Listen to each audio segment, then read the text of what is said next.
Hello student, today I will complete Unit 10 My Country। आज हम unit 10 की जो एक्टिविटी रह गई उसको कंप्लीट करेंगे। Don't forget like share and subscribe my channel. हम प्रीवियस वीडियोस में 1 2 3 एक्टिविटी कंप्लीट कर चुके हैं। आज हम यहाँ पर एक्टिविटी 4 5 6 एंड 7 कंप्लीट करेंगे। Activity 4 make possessive forms of the words given below. An example has been done for you. हमें थोड़ा यहाँ पर ध्यान देना है।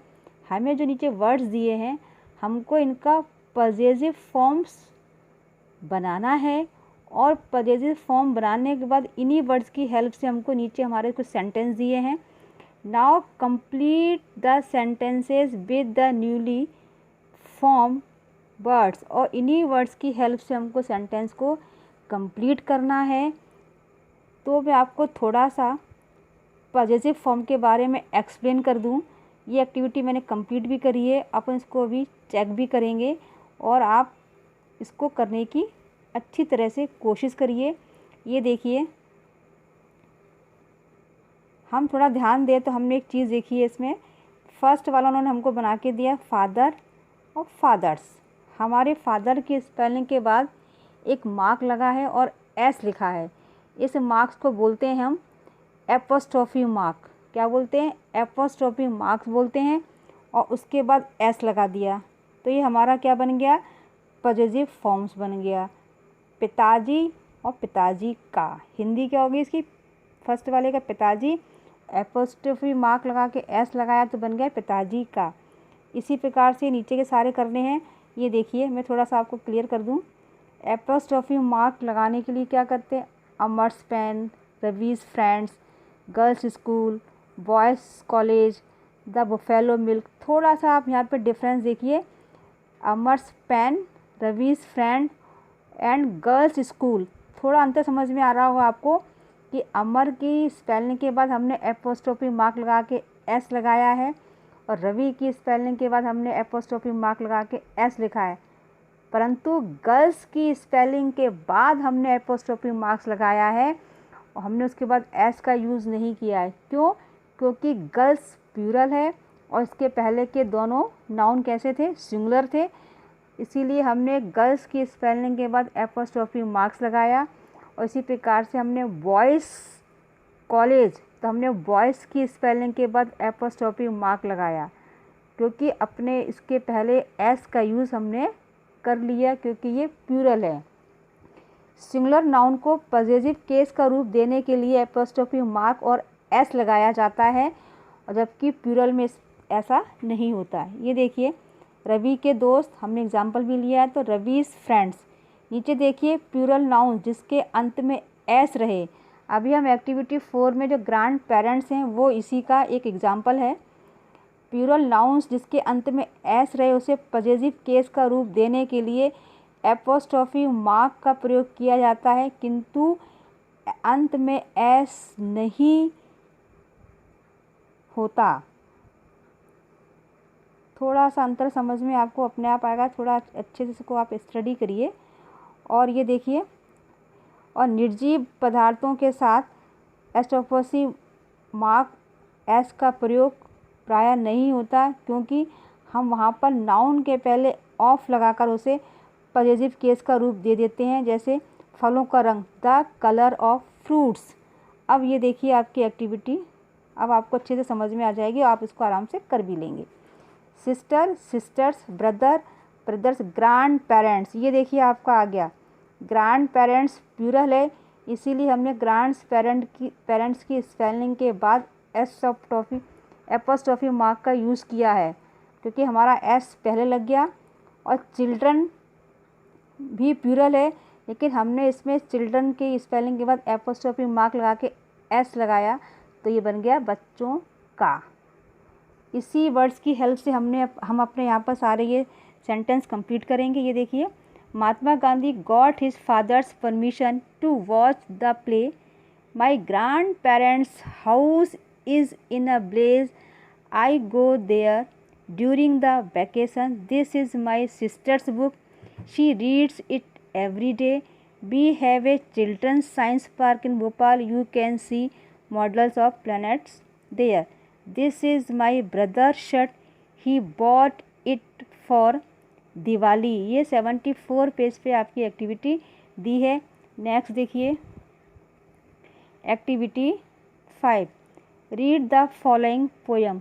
हमें यहाँ पर एक छोटा सा पोयम का एक्सट्रैक्ट दिया है। It is related to our national song Vande Mataram. The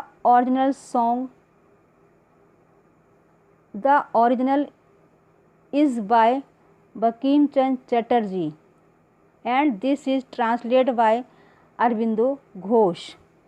ये हमारे राष्ट्रगीत वंदे मातरम से है जिसे बंकिम चंद्र चटर्जी ने लिखा है और इसका अनुवाद किया था अरविंदो घोष ने इसका अनुवाद किया है।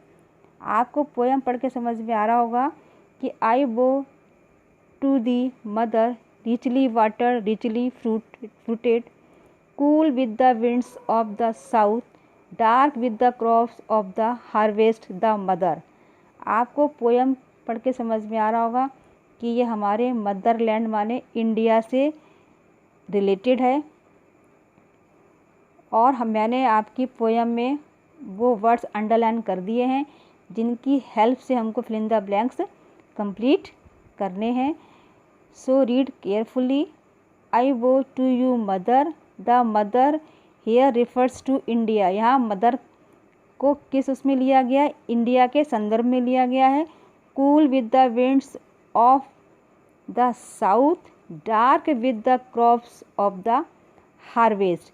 नेक्स्ट देखिए activity 6। It is very simple. Activity 6, write English names for the following fruits commonly found in India.